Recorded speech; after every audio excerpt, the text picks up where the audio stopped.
Hi everyone, welcome. It's the ICBA Daily News for October the 10th, 2023. I'm Jordan Bateman. I'm going to give you the heads up today on World Mental Health Day, some labor force stats, and LNG. All right, let's talk. Well, by the way, for links to all these sources, as always, please go to the ICBA Independent.ca. We can't post media links here, of course, on Facebook because of the Trudeau government's foolish Online News Act.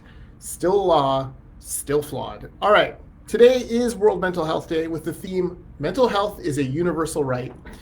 No one should have to suffer through poor mental health, and everyone deserves to be able to talk about what they're feeling. At ICBA, we are very proud of our ICBA Wellness program, an award-winning program, where we work every day to encourage our members to build workplace cultures that push back against the stigma of mental health and to give time and space to talk about these issues. More than 100 of our member companies, more than 10,000 workers participate in the program every month. You can check out ICBA.ca/wellness for more. This is a free service that we offer to every member of ICBA. All right, ICBA Chief Economist, Jock Finlayson, he's out with his analysis of this month's labor force survey, including two very important notes for construction. On a seasonally adjusted basis, BC added 12,600 construction jobs in September, but the sector still has shed 17,700 positions in the past 12 months. Meanwhile, Alberta saw the disappearance of almost 18,000 construction jobs. So let's just recap. In that month, BC saw 12,600 construction jobs added. Alberta lost 18,000 construction jobs. And that is actually a tipping point for Alberta. They've now dipped to where they have now lost jobs compared to a year ago within the sector. They're about 5,600 jobs fewer than they were a year ago. You can see all this at the ICBA Independent.ca, by the way, or at ICBA.ca/economics. Unless you're in Alberta, then go to ICBA Alberta.ca/economics. You can keep up with all the stuff that Jock is reading and contemplating and writing about there. Generally, though, Jock says this report fits with the concerns that the Canadian economy is flatlining. That great news. All right, and then Enbridge CEO Greg Ebel, we'll say Ebel.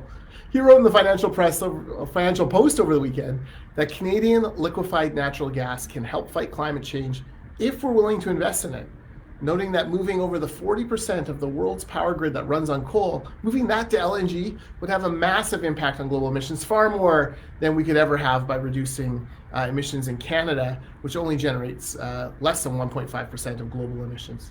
Quote, "We have the supply, sustainable production, and short travel times, the complete package. But we also have a choice to make. And let there be no doubt, inaction is a choice.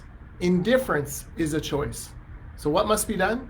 I'm calling on the Canadian government to adopt policies and regulatory measures to enable the responsible and efficient development and export of this important resource, while also streamlining permitting processes to better respond to the urgent need for more natural gas." Greg, you're bang on this, boy. Oof. This is part of the overall climate solution for the globe. Listen, greenhouse gas emissions, climate change, this is not sequestered to one province, one country, or even one continent. This is a worldwide issue. And if you can bring down global emissions in another part of the world, like you can by switching coal plants to LNG, you are having an incredible impact on the overall global emission scheme. So this sounds very good to us. We want to see more of the LNG developed. Listen, this is billions and billions and billions of dollars of economic activity under our feet that we can produce in a way that is safe, that is efficient, that is equitable, that is ethical. We have this ability. We should be seizing it. So kudos to Greg for writing this. Hopefully someone in Ottawa or Victoria is listening. All right, that's it for today. I'll be back tomorrow with more ICBA news.